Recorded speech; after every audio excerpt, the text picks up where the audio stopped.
Well, we talked about enabling, but what we didn't talk about was the legal ramifications of enablers. Hi, you're listening to The Human Resource. My name is Pandy, and I've brought back one of our show favorites. Today on the show, we've got Scott Warrick, an attorney and HR consultant in Columbus, Ohio. Scott, hello. Hey, thanks for having me. It's always fun to get together and chat. Well, and this is one of your favorite topics. A couple of weeks ago, we talked about, how do you identify an enabler? Who are you enabling, and what are you enabling? Because that is so prominent in the workforce today that I just don't think employers are understanding the implications of where that leads. I mean, I tell them, but Scott, you're here to help them understand the legal ramifications. Oh, yeah. And let me just sort of, I like that you're spending a couple of shows on this, because understand, the law's taken a real hard line when it comes to enabling. Okay, so let's just look at some legal issues that come up here. And first and foremost, you really need to be doing your harassment and bullying training. Some states require it by statute. All other states, like Ohio and Kentucky and several other states from the United States Supreme Court, if you have not taken reasonable measures to prevent harassment and bullying, and it's a supervisor who does it, you're automatically liable. So you don't pass go, you don't collect $200, you are guilty. It's called strict liability. Now, here's the problem. Is a lot of companies aren't doing this type of training to make sure that, we're watching for this kind of stuff. But in 2016, the EEOC came out with its new list of requirements for our harassment training. It's their guidelines. And one of those is bystander intervention. Now, this ties in together perfectly. The EEOC absolutely positively wants you to train your people in bystander intervention, because when a bystander speaks up, bullying and harassment stops on average 57% of the time within 10 seconds. Okay, so that's for everybody. Okay, so you want that in your training, and that's what the EEOC is telling you. Now, up that one notch for someone who is a supervisor, okay? You are put in a position of authority to govern the workplace. Okay, so not only are you just a bystander now, but you are a bystander with authority. And let me cut right to the chase. Scott, stop. No. Let me back you up real quick.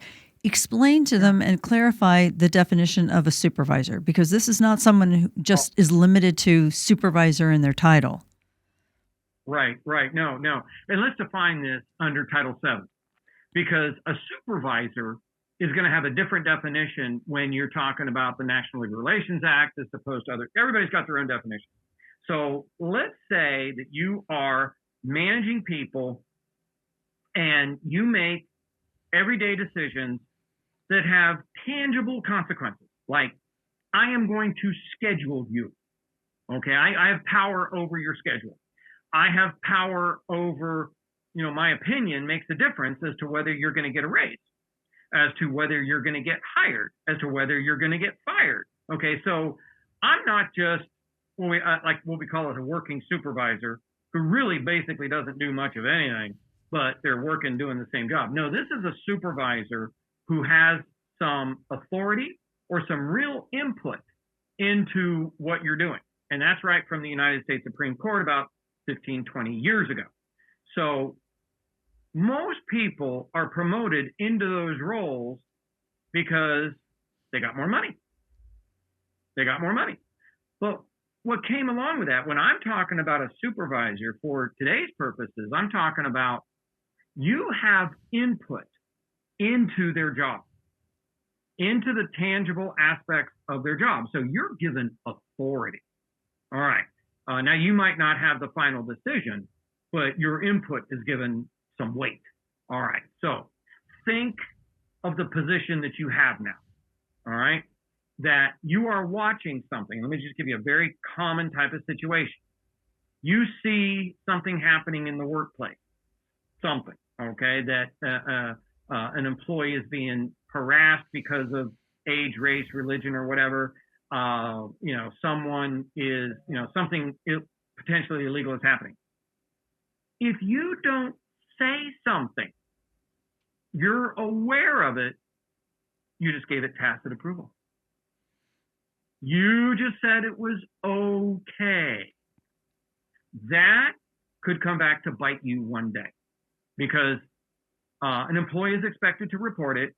But I will tell you, if you're standing right there as a supervisor and you see something happening that is maybe dangerous, so you could have an OSHA violation, you see something that is harassing, you see something that is a violation of an employment law somewhere, in states like Ohio and several other states, you have notice. And you didn't do anything, so you just said it was okay. And that brings all kinds of liability to it. All kinds of liability. Now, just to make sure, so that is basically what we say is a bystander, and you have enabled the situation, okay? And let me tell you how bad enablers are. In every disaster, every genocide, every court case, all right, that you see this type of stuff going on, you always have three types of people. You have the victim, and maybe a few victims. You always have them. You have a person, okay? Most of the people stand by and don't want to get involved, okay? And this goes back to our fight or flight. Most people don't want to get into a fight. What do most people do? I'm glad they're not picking on me. I'm just glad this isn't happening. I don't want to deal with this situation. That is enabling the illegal conduct to continue. And this comes up an awful lot with whistleblowers. Somebody sees something potentially illegal, and understand, to be caught on a state whistleblower law, it doesn't actually have to be illegal. It has to be something that the reasonable person would think would be illegal. Okay. More cases are actually lost because not that the whistleblower spoke up and that they were right. What usually happens is the whistleblower speaks up, lets someone know, and then we retaliate against them. And Most people stand back and don't do anything. That's an enabler, and that's the bully. And Scott, let's talk about why that normally happens. And again, when we're talking about team leads, we're talking about people that are promoted into these positions of authority. How many times, viewers and listeners, how many times have you later identified that the individual was not capable of moving from that peer mentality and truly understanding that they now have responsibilities? We haven't necessarily empowered them. We just put them in the role and said, hey, from now on, you're responsible for this. And that individual just hasn't been able to grasp the idea that these aren't his friends anymore, or that she's not a part of the group anymore. And therefore, they let things slide that maybe they shouldn't. And Scott's trying to explain to you that if you have these situations, your business is at extreme risk.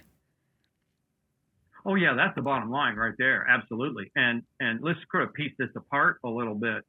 I don't want to be the bad guy. These are my friends. Yes. And I'm like, yes. First and foremost, you're a bad friend. You're a bad person. You are a bad friend. And I want you to, here's the example I use in class. Oh, I'm nice. I don't want to upset this person. Really? If this person was a drug addict or an alcoholic, would you have an intervention? Would you say something to him?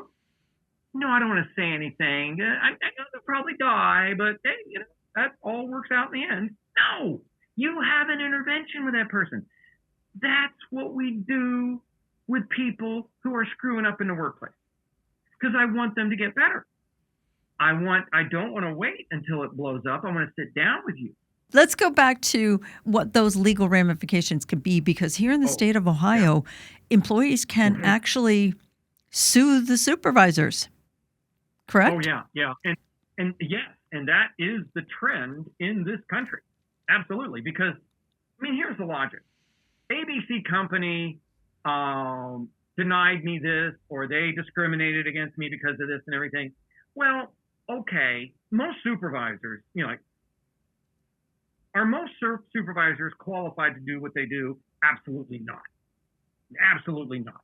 Because we take somebody who was a good engineer, was a good architect, a good nurse, whatever, and we say, you're really good. It's like Michael Scott of The Office. He was your best sales guy. So what do? You promote him and you put him in charge of people, which is a total career change. Okay. Now, he can supervise, or he can sell. He's your best sales guy. But you ever see how excited he gets when he gets to go sell? And whenever there's a conflict in the office, what's he do? He has a party and everybody gets their own liter of vodka. That's bad. Okay. So rule number one, if you have supervisors out there, you have to train them. Okay. You've got to train them in a lot of stuff. But number one, conflict resolution.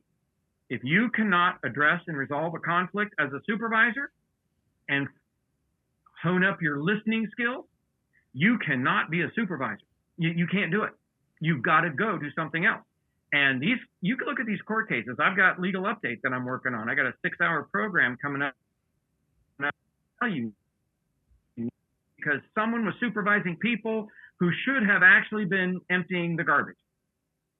They shouldn't have been in charge of people. And they were probably great nurses, but nobody taught them this stuff. So here I'm going to take Betty the nurse, who was a great nurse, and now I'm going to put her in charge of people. She'll know what she's doing. She's a nice person, so she enables situations. And someone somewhere, let's say, gets harassed because of their age. Let's just throw that one out there. Okay.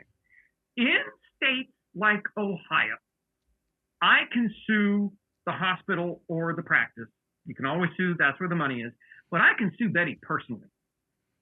Okay. Because she was the supervisor who stood there and didn't do anything.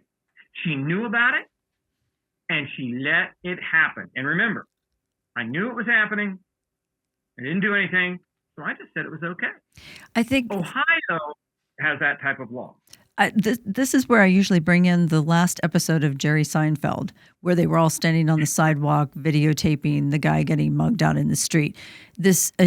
Actually, when that was being taped, it was prior to anyone really talking about bystander laws or requirements. And but here's the challenge I want to give our viewers and our listeners, because we're just about out of time. I want you to go back to all your boots on the ground. I want you to go back to these supervisors, and I want you to look at exactly what you have and do what Scott said. Go back and review those training records. Have you trained them? And if you have, what have you trained them? Are you teaching them and empowering them to stand up and make a decision in the best interest of the company?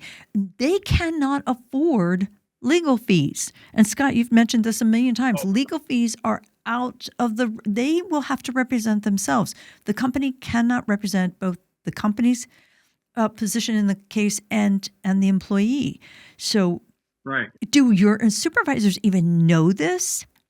The companies I talk to, they're not telling their supervisors, and by the way, please understand, you're on your own.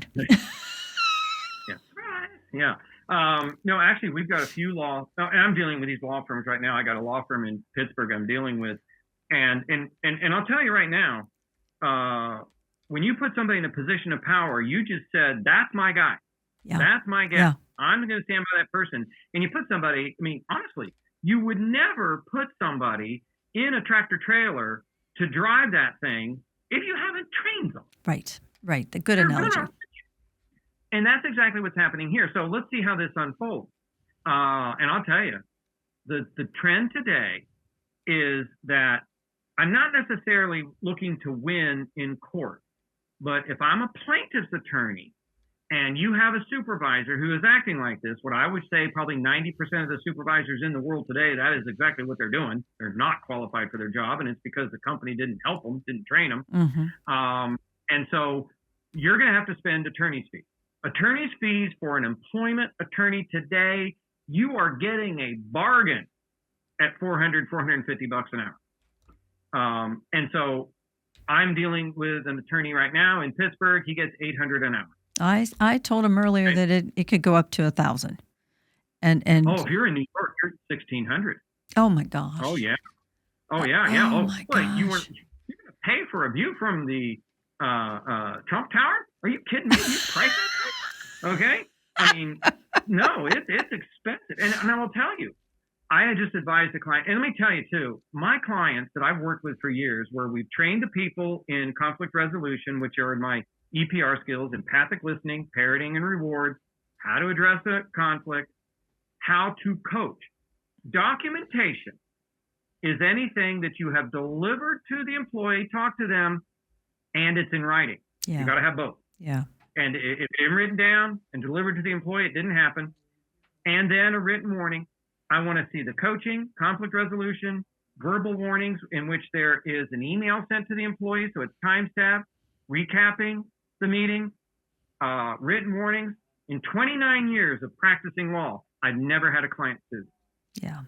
Yeah. Never. Because that attorney, plaintiff's attorney, is not going to spend 200 hours and not get paid. They're going to move on to someone who has a supervisor who is doing the best they can, but doesn't know documentation, doesn't know this stuff. And so what you're seeing in states like Ohio is, if you're the one doing the harassing, you're just toast on a stick. It's just that simple. You personally. But and we've got a firefighter up in North Ohio had to whip out $75,000 in payment to somebody he decided to sexually harass. Oh okay. My gosh. Today, the supervisors who knew about it and didn't do anything about it, they are, and this is right from the text of the ELUA, Employment Law Uniformity Act in Ohio, and there's a lot of other states that have things like this. You aided and abetted.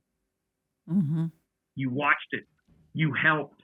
You didn't do it, and you're in a position of authority. So you see, you owe a duty to speak up. It's not like, hey, I'm just a bystander. No, when you're a supervisor, you have a duty to speak up. And so most of my clients, I mean, if you went to court today, you better get ready for $100,000 to $150,000 in attorney fees. Oh my gosh! Right now. Oh yeah. I've had these bills go out, and I'll tell you, it's like I'm very grateful. I've got one client that called me. Oh, we got this, and we just got sued. And I said, yeah, you got sued because you didn't do it right. You didn't talk to the employee. You didn't coach them. You didn't send them emails recapping your discussions. You didn't give them written warnings. There are holes in your defense. Okay. Now you can pay them $50,000 to go away, or you can pay me $100,000, $150,000 to win. Understand? I never lost. You're probably not going to lose, but most of this would put my clients out of business. Yeah. And I just had one of these last week. So I get these calls. Put it this way: I get these calls after someone's leg is in the bear trap. Yeah, but okay? that's they get this demand. That's why they're listening to this show now, Scott. That's why they're listening.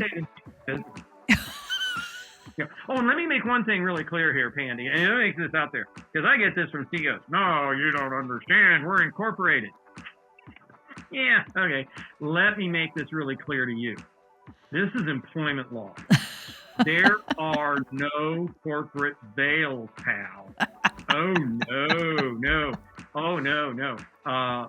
Employment law goes through corporate veils like an 800-pound gorilla.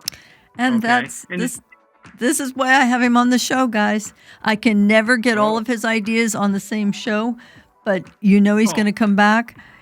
Scott, thank you so much. I really, really appreciate you being here. Look, the bottom line is, listeners, the bottom line is, if you're not training your supervisors, and you've heard it a million times, you're at a serious risk. So Oh, yeah. take our advice, do the training, Yeah. contact Scott, contact me. We'll walk you through it. But most importantly, come back and see us again right here. Yeah. If At- you go to scottwarrick.com, I got free stuff out there. There you go. Come back here to the human resource. Thank you. Yeah. Thank you. All right.